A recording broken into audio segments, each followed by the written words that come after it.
All right. Hey there, Danielle Matthews here. I'm coming to you live this week from Sedona. It is so gorgeous. I'm looking out at these red rocks. Going to go mountain biking later.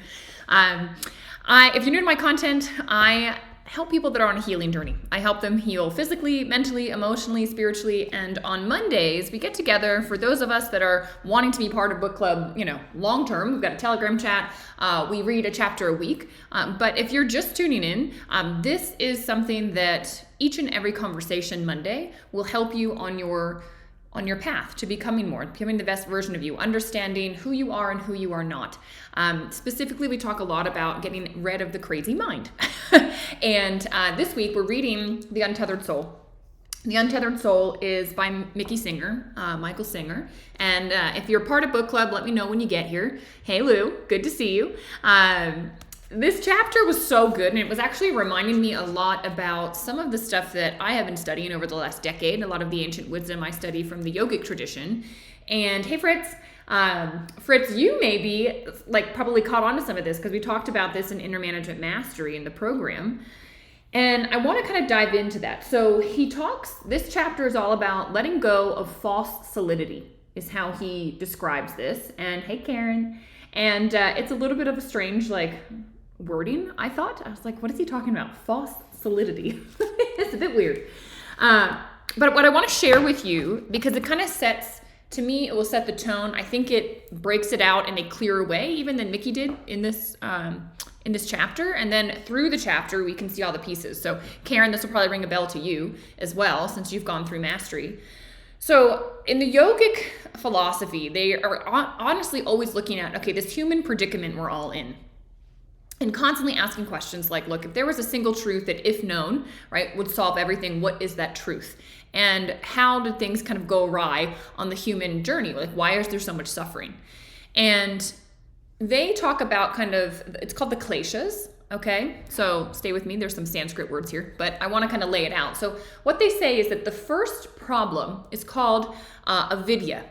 And avidya means forgetfulness. It means ignorance. So basically what they say is we come into this form, our soul comes into this form, this physical body, and once it arrives here, it forgets where it came from.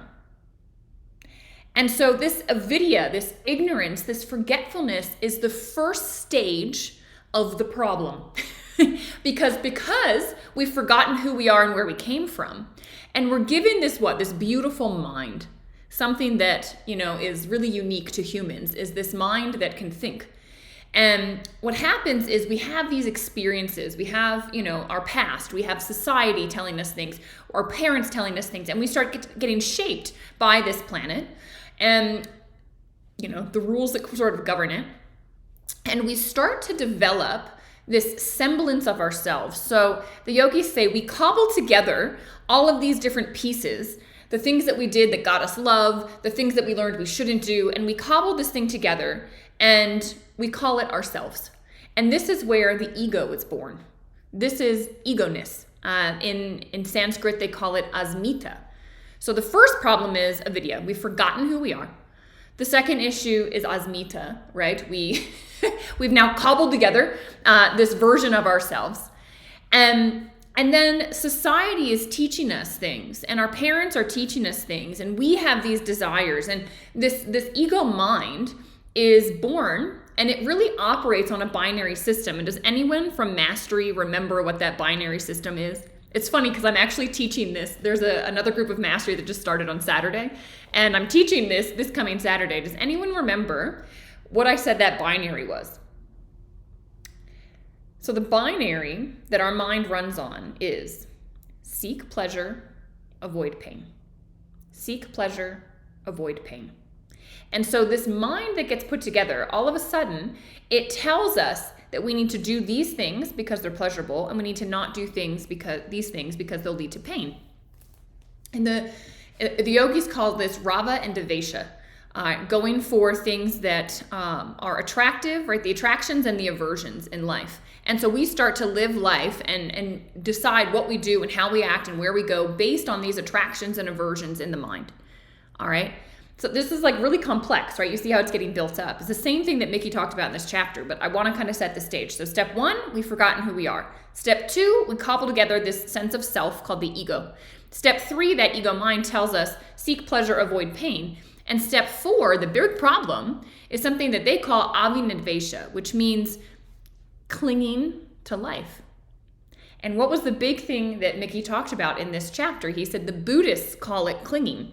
It is this clinging to this semblance of who we think we are that causes a massive problem, because we think when Danielle, this personality dies, everything's gone. And the truth is, no, you've forgotten that you were more. You were here before you came here. You are a soul, right? Spiritual being having a human experience, is what they would say in the yogic philosophy. And it's the same thing that's being said here in this chapter. And I just thought, wow, I wanted to kind of set the stage, because those 4 phases are really what set the stage for the human predicament, why we're all having all of the suffering that we have in our minds. Okay? So any questions on that? Anyone want me to kind of go back through, or is that like a pretty good foundation? I think that the way that Mickey talks about it now, if you have this context, it's going to make it, even sink in even more. Hey, Angela, good to see you. All right, so what he says to kick things off, he says, very few people have the clarity to understand what's really going on in the mind. Everything keeps changing: moods, desires, likes, dislikes, enthusiasms, lethargy. It's a full-time task just to maintain the discipline necessary to create even the semblance of control and order inside of the mind. All right, this is why people hire coaches, right? Top athletes, people in business, myself included, like we hire coaches to help keep this crazy mind in alignment, because it's like over here one day and over here the next day, and it's like, holy moly, like let's just keep going forward. But there's constant fluctuations, like constant fluctuations. And right, it's that ego-ness that had gotten developed. So he says, in truth, the very responsibility of having to hold it all together is itself a form of suffering. You notice this most when things start to fall apart outside. Your psyche goes into turmoil, and you have to struggle to hold your inner world together. I was thinking about when the pandemic happened, right? How many people's worlds got rocked, right? Some people were fine. They thrived through it. I mean, a lot of like millionaires were created through it because they went, wow, opportunity, right? And then others just had complete meltdowns, depression, anxiety, stuff they're still living with today. And I always think about, have you guys ever heard that saying where it's like, you've got a cup of coffee, and when it gets bumped, like whatever is inside comes out, right? You have this coffee mug. And I think about that often, where it's like, look, when the outside world starts doing crazy things, or some massive challenge enters you, it's like your cup just gets bumped, right? And so everything that's inside spills out. And is it like craziness, right? Is there anxiety and fear and all of that? That's what spills out. That spilled out for a lot of people over the pandemic. Or is it calm, clarity, and that is there, and you emerge as a leader during something like a pandemic? Like, it's super interesting to watch, okay? So remember that people forget that they are more. That is the first problem that they all have. And the Buddhist term is clinging, right? In the end, clinging is what the psyche is all about. And so you are not, he says that most people are not aware of this. You are not your thoughts. You are aware of your thoughts. You are not your emotions. You simply feel the emotions. You are not your body. You simply look at it in the mirror and experience this world through its ears, its eyes, right? Spirit, the soul, cannot experience this world of form without coming into form. It has to use a vehicle, so it uses the body, all right? But you're not the body, and you're not the feelings inside of the body, and you're not the thoughts inside of the body, right? You're more than that, right? This is the first thing that everybody forgets. It's what the yogis, right, call avidya. It's this forgetfulness. It's complete ignorance of the fact that there is more. It's amazing. Absolutely amazing that we forget this. All right, so consciousness is a dynamic field of awareness that has the ability to either narrowly focus or broadly expand. When consciousness concentrates narrowly enough, it loses its broader sense of self. it no longer experiences itself as a field of pure consciousness. It begins to relate itself more to the objects it's focused upon. Guys, this is where we go wrong. This consciousness that is literally can broaden, and like you can take in so much. I mean, look up from where you are right now. Stop looking at the screen. Look up. Like I'm looking on Instagram, I can show you. I'm looking at this beautiful view. I can take it all in, right? Sorry guys on Facebook, it's harder to move you around. But I can take that all in. But the moment I start to concentrate, right, I'm concentrating on you, I'm concentrating on this word in the book, I become focused on that. And what happens, right, this is phase 2 of what the yogis say, the human predicament. That awareness has gotten so focused in on certain personality traits, values, belief systems, whatever it might be, that now that thinks that's all there is. It's a problem, right? This sets the stage for the issue that we're all having as humans. And if you don't have this context, right, you're trying to solve these problems, right? And so the mind is trying to solve this problem of like feeling like something's off, and it goes out into the world to try and solve it. But the issue is the mind that is the problem can't solve the problem, right? There is something that it's forgotten, which is that it's more than the mind. And so it can never solve the problem. And getting ahead of myself. So the very act of differentiating the amount of awareness focused on one particular object over any other creates clinging. And the result of clinging is that selective thoughts and emotions stay in one place long enough to become the building blocks of the psyche. So this is where your ego, your personality, this is where it's coming from, right? We've held on to something. Maybe it was an experience that felt really good. Or you're like, oh, when I act this way, people treat me really well. And so I'm going to keep acting this way. So we keep holding on to that. And now we have something solid to build a sense of self from, to start making sense of the world around us, right? To give everything externally a reference point. It's fascinating how we do this. I mean, it gives us like, you know, some level of security, but it also limits us completely. It's like building a house. Like, great. Now the external world can't get me. I won't feel wind or rain, but also like I'm limited. I'm a little bit in prison if I can't go out and experience, you know, the wind or the rain. So what he says, oh my God, I got all my sticky notes flying out here. You use them as fixed points to create a sense of orientation, relationship, and security in the midst of a constant inner changing world. And I would also say in the midst of a constant outer changing world. All right, you actually end up relating so strongly to this inner structure that you build your entire sense of self around it. Because you cling to it, it stays fixed. And because it stays fixed, you relate to it above all else. This is the birth of the psyche. The yogis would say the ego, right? This is asmita. This is where, all of a sudden we have ego-ness. It's interesting. It's like, you know, your computer stores a bunch of data on the hard drive. It would be like that hard drive, like now getting an identity from what's on it. And you're like, whoa, there's like way more than what's on a hard drive. And that's kind of the same thing here, if that makes sense. You guys with me? Oh, it says my internet connection is funky. Put a 1 in the chat if you're still with me. I think that we maybe are like a little delayed. Are you with me on Instagram still? I think it got slightly delayed, but hopefully you're still with me. All right. He says here, using nothing but the vapor of thoughts, you created a structure of apparent solidity to rest upon. It's really impressive that we do it. Okay, cool. You're still with me. All right, great.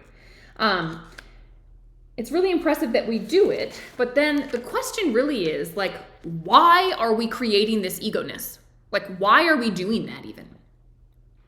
So, who are you that is lost and trying to build a concept of yourself in order to be found? I think if you stop and you think about this question, it really gives you pause. That's what I love about Mickey Singer. He like asks questions that people don't ask. So he says, who are you that is lost and trying to build a concept of yourself in order to be found? So, right, you've cobbled together this sense of self to feel solid, but why and who are you? Who's the one that built it? Like, you're not the thing you built, you're the builder. Why did you build it? Build it, right? Why? Who is that did that? He says, you will never find yourself in what you built to define yourself. You're the one who's doing the building, all right?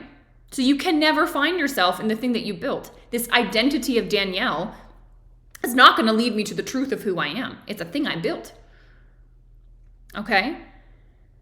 You can't solve a problem with the mind that is the problem. Remember the first klesha, forgetfulness, right?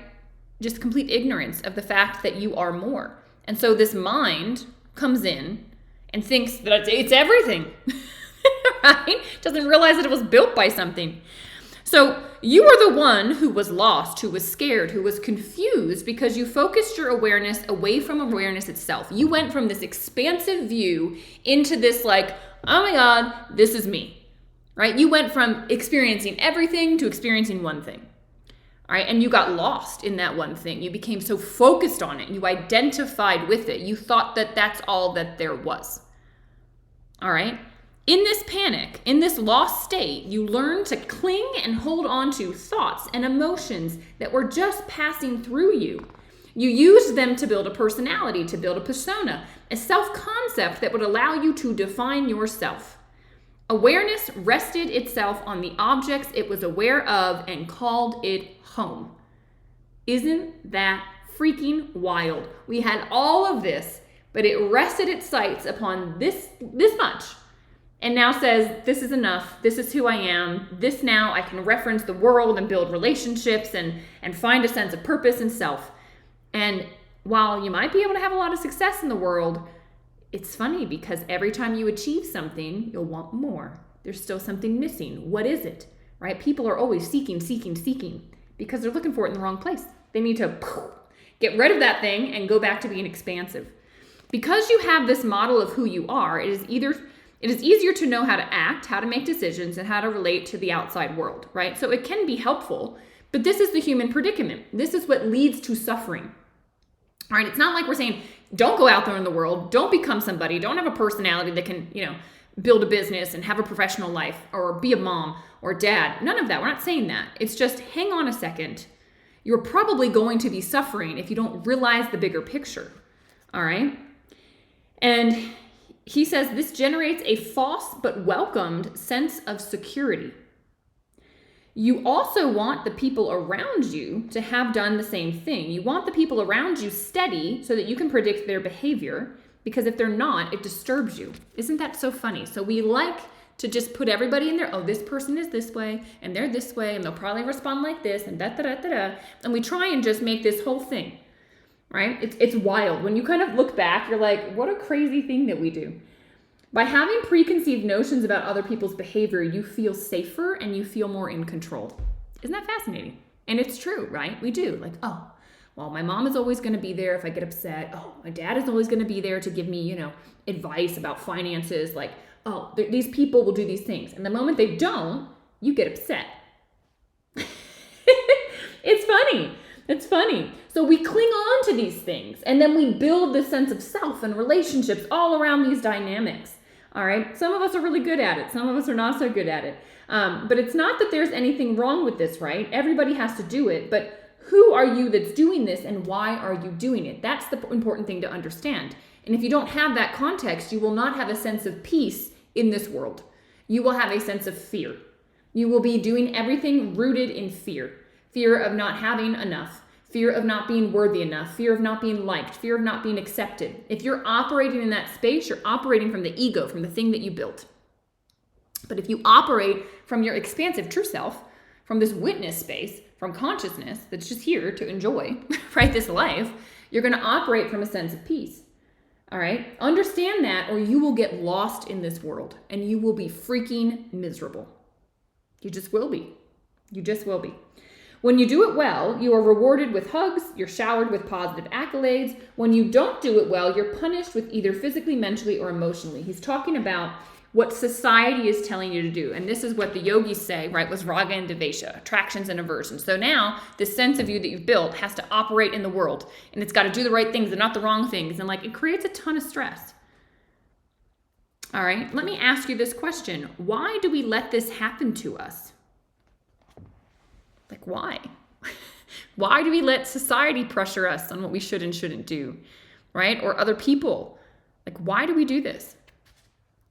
And why do we care so much about whether people accept this facade that we put out there? Isn't it kind of wild?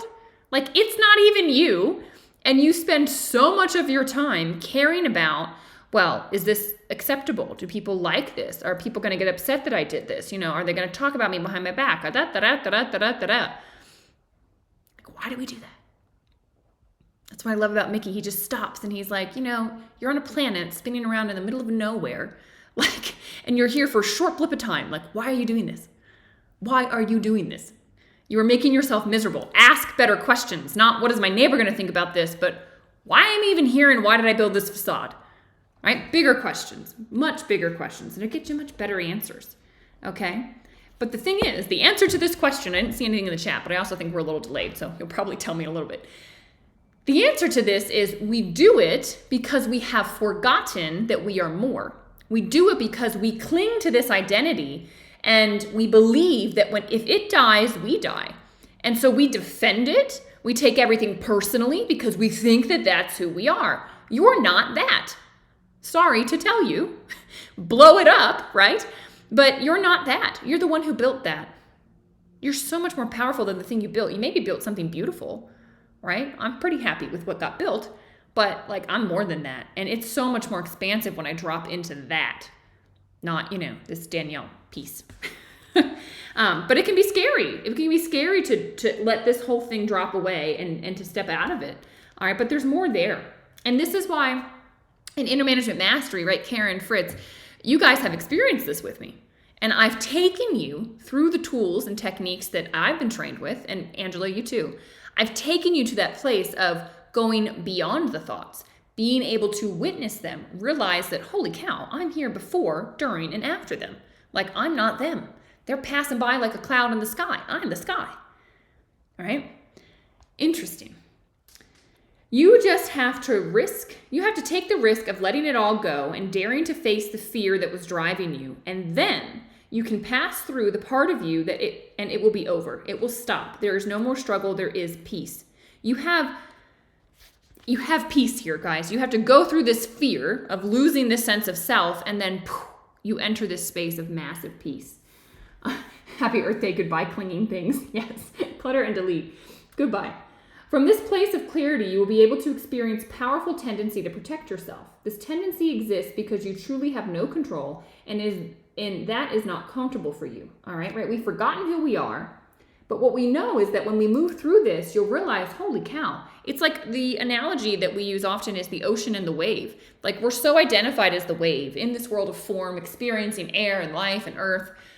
And we forget that we're made of the ocean, that we can drop back down into the ocean and experience life, not from the choppiness up at the top, but from this deep sense of peace and stillness. And then we can go out into that world of form with the groundedness that we know, there's peace and stillness within me. And I can operate in this crazy world and not take it all so seriously. It's amazing when we do it. So how can you define yourself as the things that happen to you? Mickey asked so many good questions in this chapter. Guys, how is it that you could possibly define yourself by the things that you've just been through? You're so much more than just what's happened to you in your life, right? You're so much more than that.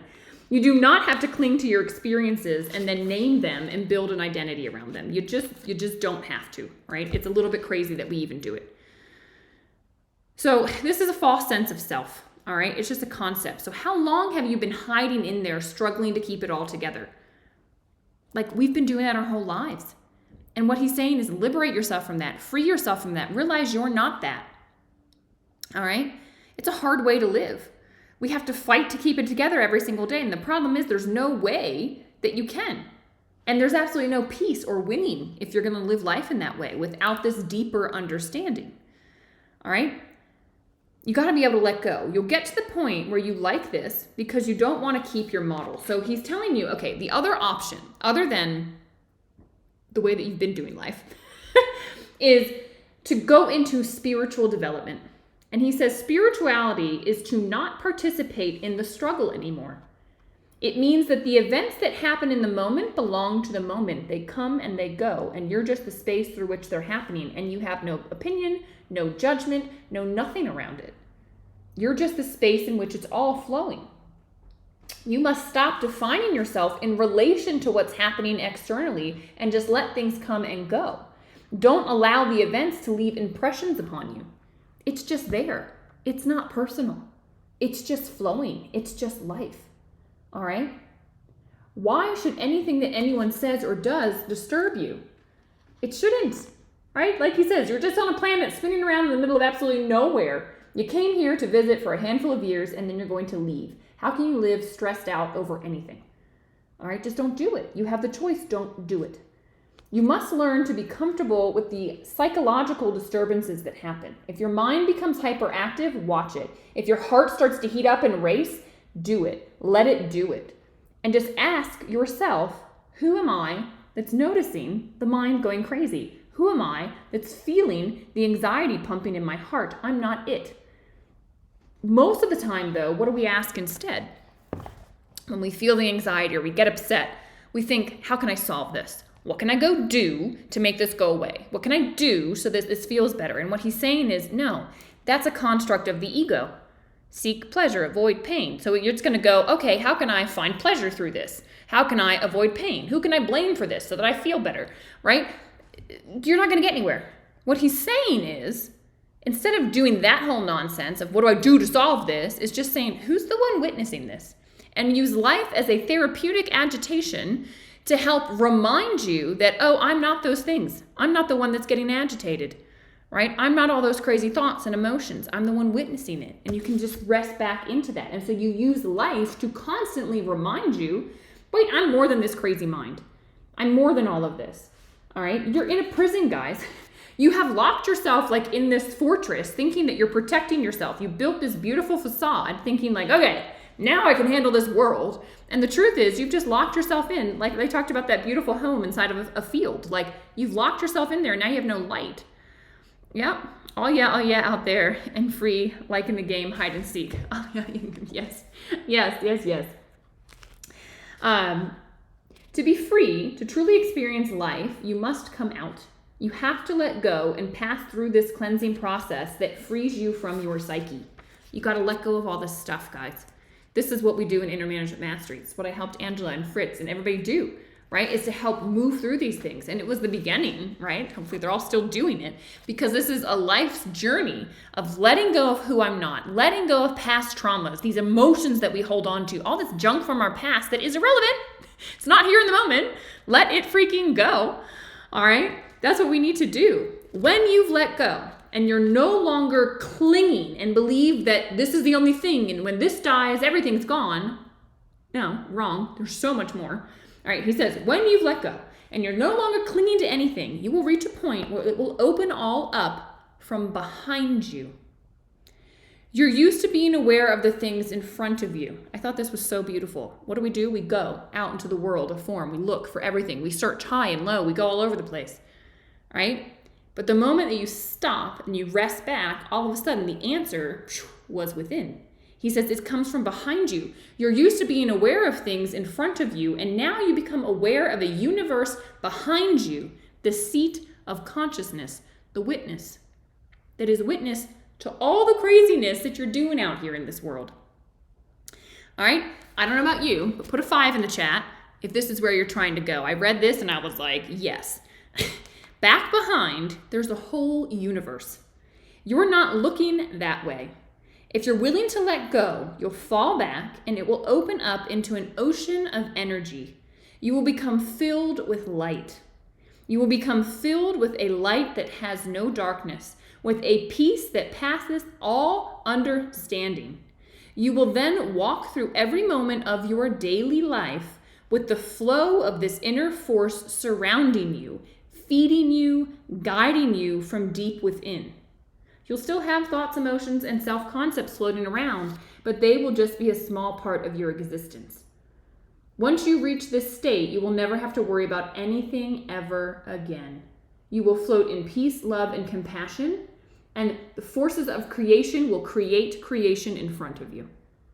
How beautiful is that? I read that like 5 times because I've dropped it and I felt that before. And I've lived some days of my life from that space, and then this mind of Danielle comes back in, right? And so it's a constant let go, let go, let go. He says one day, if you continue to just let go, let go, let go, it just happens. And you're just there. You can't unknow it. In mastery, right? I took you guys to that space. Within 20, 30 minutes, I taught you how to let go of the thoughts, to be beyond them, to witness them. right? It's a powerful tool, yoga nidra, powerful tool, something that everyone should be doing because it's a practice. Going there, going there, going there. We have to unlearn this like computer program that's running everything. We got to put a new program in there that just blows the whole thing up, right? All right, guys. I hope you loved that chapter. I mean, as much as I did. I just thought, wow, it's so beautiful how he's talking about the same thing that the yogis have been saying for thousands of years, right? We have forgotten who we truly are. We've created this sense of self out of thoughts and emotions and experiences from our past.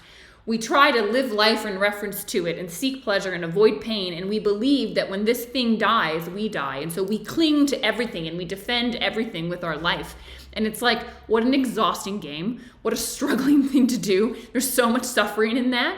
And the truth of the matter is, if you just remember the truth of who you are, you drop back down into the ocean, you're going to be able to experience life from a peaceful, grounded place, surrounded by light. And everything will just create effortlessly through you. All right, so cheers to all of you because that's the path we're on. And I'm so glad to be on it with you. Share this if you got value from it, guys. This is an important thing for everyone on the human journey, which we all are, to learn, to understand, to have awareness around. And I will see you in the Telegram chat. We'll read we're on to a new part. We're on part 5 now. So we'll read chapter 15 this week, and we'll be back at it next week. All right, I'll see you then, guys.